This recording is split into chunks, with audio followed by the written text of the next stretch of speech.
আজকের ভিডিওতে আমরা যে কবিতাটা পড়ব সেটার নাম হচ্ছে because I could not stop for death, written by Emily Dickinson. এই এমিলি ডিকিনসন একজন আমেরিকান পোয়েটেস। তো ইনি এমিলি ডিকিনসন অনেক কবিতা লিখেছেন, ঠিক আছে। তবে ওনার কবিতাগুলোর একটা বৈশিষ্ট্য রয়েছে, সেটা হচ্ছে ডেথ এবং ইমমর্টালিটি, এই বিষয়গুলো নিয়ে তিনি লিখেছেন। কারণ তিনি খুব একটা বাইরে বেরোতেন না, তিনি ঘরেই থাকতেন সবসময়। এই কবিতাটা এমিলি ডিকিনসন 1863-তে পাবলিশ করেছিলেন। আর এই কবিতায় পোয়েটেস ডেথকে পার্সনিফাই করেছেন, কাইন্ডলি জেন্টলম্যান বলে পার্সনিফাই করেছেন। এই কবিতায় পোয়েটেস একটা ছোট্ট জার্নির বিষয়ে বলেছেন। তো আমরাও দেখি চলো জার্নিটা কেমন ছিল, কিসের জার্নির বিষয়ে বলেছেন। এই কবিতায় আমাদেরকে এই কবি বোঝানোর চেষ্টা করেছেন লাইফটাও একটা জার্নি, জন্ম থেকে মৃত্যু পর্যন্ত এটাও একটা জার্নি। এই কবিতাটার প্রথম line because I could not stop for death, এই লাইনটাকে এই কবিতার টাইটেল হিসেবে ইউজ করা হয়। কারণ এমিলি ডিকিনসন তার বেশিরভাগ কবিতা, অলমোস্ট তার সব কবিতাতেই টাইটেল ইউজ করতেন না। এমিলি ডিকিনসন তার রিডার্সদেরকে একটা মিস্টিরিয়াস জার্নির মধ্যে দিয়ে নিয়ে যেতেন। চলো আমরা এই পোয়েমটাকে একটু দেখে নিই কি আছে এই কবিতায়।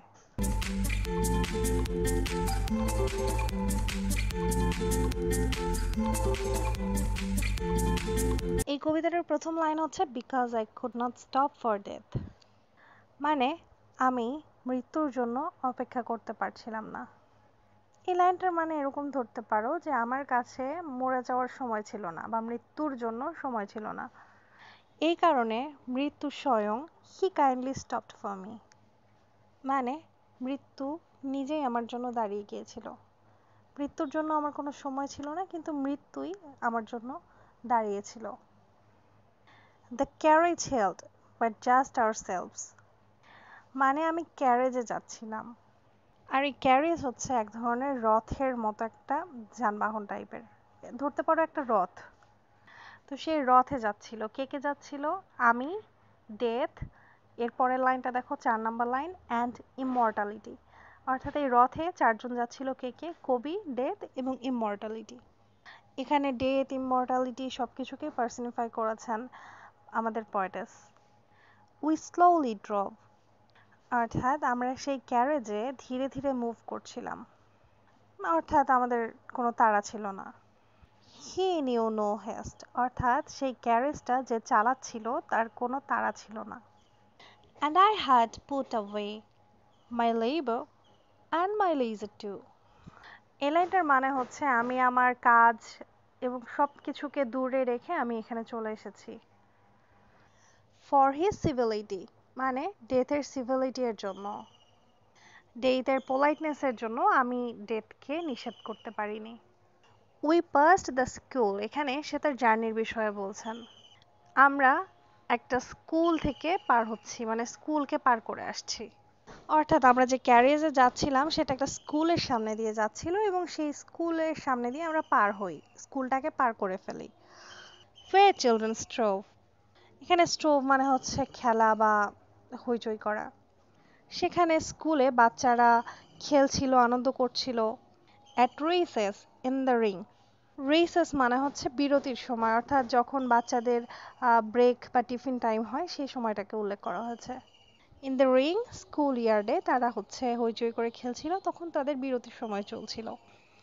We passed the fields of caging grain, আমরা একটা ক্ষেত বা ফিল্ড বা মাঠ দিয়েও পার হচ্ছিলাম, শস্য ক্ষেত দিয়ে। অর্থাৎ গ্রেইন, গ্রেইন অর্থাৎ শস্য, আমরা শস্য ক্ষেত দিয়ে পার হচ্ছিলাম।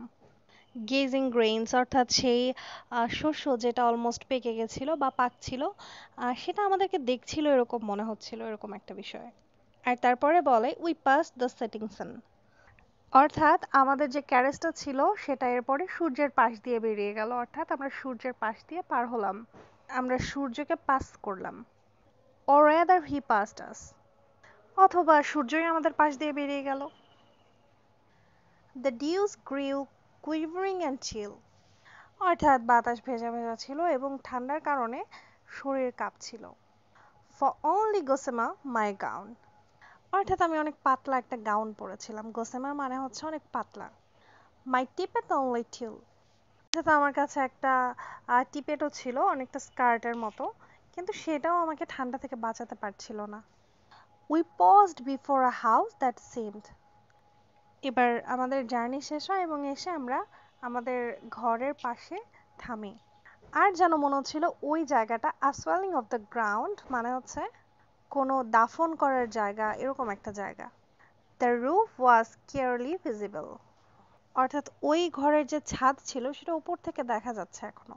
মানে এখানে সোজাভাবে বলতে গেলে এখানে কবরের কথা বলা হচ্ছে, আর সেটার ছাদ অনেক কষ্ট করে দেখা যাচ্ছিল, মানে সহজে দেখা যাচ্ছিল না, বাট দেখা যাচ্ছিল।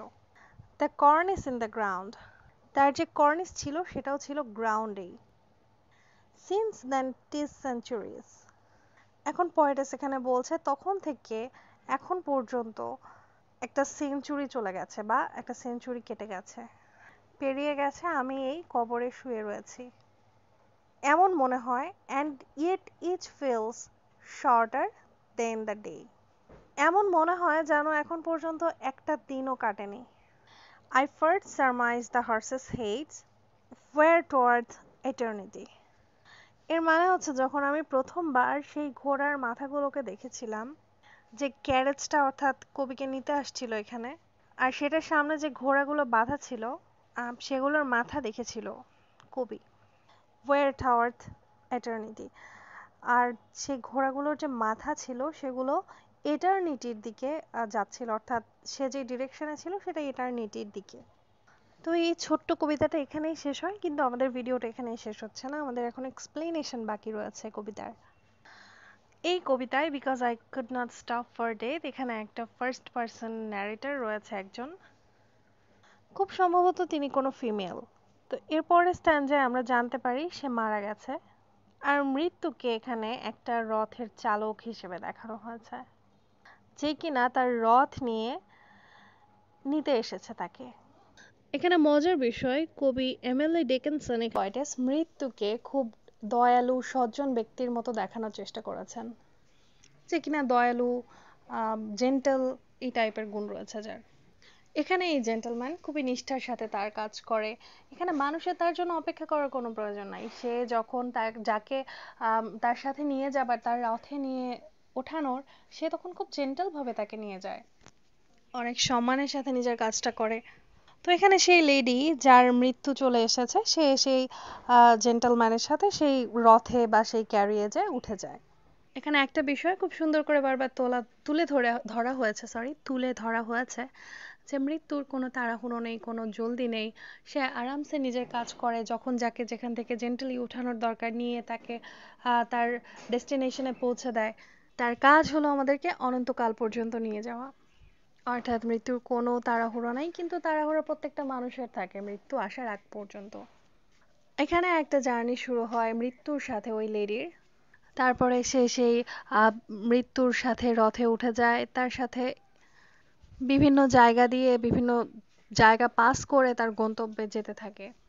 প্রথমে একটা স্কুলের পাশ দিয়ে যায়, যেখানে স্কুলের বাচ্চারা বৃত্ত তৈরি করে খেলছিল। এখানে বাচ্চাদের টিফিন ব্রেক চলছে। দেখো এখানে একটা ওয়ার্ড দেখো, স্ট্রোভ। তো এখানে স্ট্রোভ মানে যদি তুমি শাব্দিক মানে করতে যাও, তাহলে স্ট্রোভ মানে হচ্ছে কঠোর পরিশ্রম করা বা হার্ড ওয়ার্ক করা। তো এখানে কোশ্চেন এটা যে এমিলি কেন এই শব্দটাকে বাচ্চাদের খেলার সাথে জেনে বুঝে জুড়ে দিলেন। তিনি তিনি কি এটা বলতে চাইছিলেন যে এই ওয়ার্ডটা এই ঘটনার সাথে জুড়ে এটা তিনি বোঝাতে চাইছিলেন হয়তো, যে জীবন যাপন করতে গেলে কঠোর পরিশ্রমের প্রয়োজন পড়ে। যখন সেই লেডি হচ্ছে রিল্যাক্স হয়ে যায়, তখন সে ওপর থেকে ওই বাচ্চাগুলোকে রিং এর মধ্যে খেলতে দেখে। এই যে এখানে রিং কথাটা ইউজ করা হয়েছে, এই রিং এরও একটা আলাদা মানে করা যায়। আসলে রিং অর্থাৎ চক্র। এখানে কি কবি জীবন মৃত্যুর চক্রের বিষয়ে কোনো ইশারা করছেন? আরও একটা বিষয় দেখো, এখানে এমিলি ডিকিনসন এই জার্নিটার শুরু কেন একটা স্কুল থেকেই দেখায়। মানব জীবনের সূচনাকাল তো শিশুকাল, স্কুল, সেখানে বাচ্চারা থাকে, তারপরে তিনি হচ্ছে সবকিছু পার হয়ে এটারনিটির দিকে চলে যাচ্ছেন, মৃত্যু হয়ে গেছে তার, পুরোটা একটা চক্রর মতো লাগছে। সে হয়তো জীবনের জার্নিকে বলার চেষ্টা করছে এই পোয়েমের থ্রু। তারপরে কবি আমাদের দেখায় কোনো পাকা শস্য ক্ষেত। হয়তো সেই শস্য ক্ষেতটা দেখিয়ে কবি ম্যাচিউরিটির কথা বলার চেষ্টা করেছেন, কারণ ছোট্ট বাচ্চাটা শিশুকাল থেকে পাড়ি দেয়, তারপরে সে মিডল এজে চলে আসে, শস্যের মতো পাকতে শুরু করে। আবার এরপরে অস্ত যাচ্ছে সূর্য, এরকমটা দেখিয়ে কি তিনি জীবনের অন্তর কথা বলছেন? যদি মনোযোগ দিয়ে কবিতাটা পড়ো তাহলে এখানকার প্রত্যেকটা জিনিসই সিম্বলিক, প্রত্যেকটা বিষয়ই সিম্বলিক। সে তারপরে বলে সে সূর্যকে পাস করেছে অথবা সূর্য তাকে পাস করেছে। এখানে দেখো সূর্য তার পাশ দিয়ে চলে যাচ্ছে, সূর্য তাকে পাস করছে, এরকমটা মনে হওয়ার কারণ সে এখন সবকিছুতে ক্লান্ত বোধ করছে। সে সবকিছু ওপর থেকে দেখছে, সবকিছু জীবনের সবকিছু তার কাছে মনে হচ্ছে পাস করে যাচ্ছে, অর্থাৎ এটাকে মৃত্যুর ঠিক কাছাকাছি থেকে দেখানোর একটা উপলব্ধি করানোর চেষ্টা করেছেন কবি। তারপরে আরো একটা বিষয় তোমরা হয়তো নোটিস করে থাকবে, এখানে ন্যারেটর পাতলা কাপড় পরে রয়েছেন, যেই কাপড়টা তাকে ঠান্ডা থেকে বাঁচাতে অক্ষম। এই বিষয়টা সিম্বলিক এবং এই বিষয়টার ইশারা করে যে মৃত্যুর সময় মানুষ তৈরি থাকে না। এখানে কবি এমিলি ডিকিনসন একটা ক্রিশ্চিয়ান পিউরিটান ফ্যামিলি থেকে বিলং করে, যেখানে বাচ্চাদেরকে অর্থাৎ এখানে ক্রিশ্চিয়ান রিলিজিয়াসের ব্যাপারে শেখানো হয়েছে। তিনি যে সময় লিখছিলেন তখন আমেরিকায় সিভিল ওয়ারের মতো সিচুয়েশন যাচ্ছিল, আর সে সময় আমেরিকার অবস্থা এরকম ছিল যে মৃত্যু এমন একটা বিষয় হয়ে গেছিল যার জন্য প্রত্যেকটা মানুষের তৈরি থাকার প্রয়োজন ছিল। আর এই সমস্যায় এমিলি তার ফ্যামিলির অনেক ফ্যামিলি মেম্বারকে হারিয়েছেন। এই কারণে হয়তো এমিলি ডিকিনসন মৃত্যুকে নিয়ে ফ্যাসিনেটেড হয়ে গিয়েছিলেন এবং তার অনেক কবিতা রয়েছে যার বেশিরভাগ থিম রয়েছে ডেথ। অপরদিকে এটাও মানা হয় যে এমিলি ডিকিনসনের কিছু ব্ল্যাকআউট প্রবলেম ছিল, অর্থাৎ যাকে বাংলায় মৃগী বা এই টাইপের সমস্যা বলা হয়, একটা রোগ, এবং এসব কারণেও ধরা হয় যে সে মৃত্যুকে এক্সপিরিয়েন্স করার মতো যন্ত্রণা সহ্য করেছেন, যার কারণে সে মৃত্যু নিয়ে ফ্যাসিনেটেড হয়ে পড়েন। আর এটাও জানা যায় যে মৃত্যুর 7 মাস আগে থেকে এমিলি বিছানায় ছিলেন, এবং এটা জানা যায় যে তিনি হয়তো সে সময় মৃত্যুকে খুব কাছে থেকে এক্সপিরিয়েন্স করেছেন। আশা করছি তোমরা এই কবিতাটার এক্সপ্লেনেশন বুঝতে পেরেছো। Thank you for tuning in today. Remember, education is the key to unlocking endless possibilities. Let's keep learning, growing, and inspiring each other. Stay curious, and until next time, keep exploring.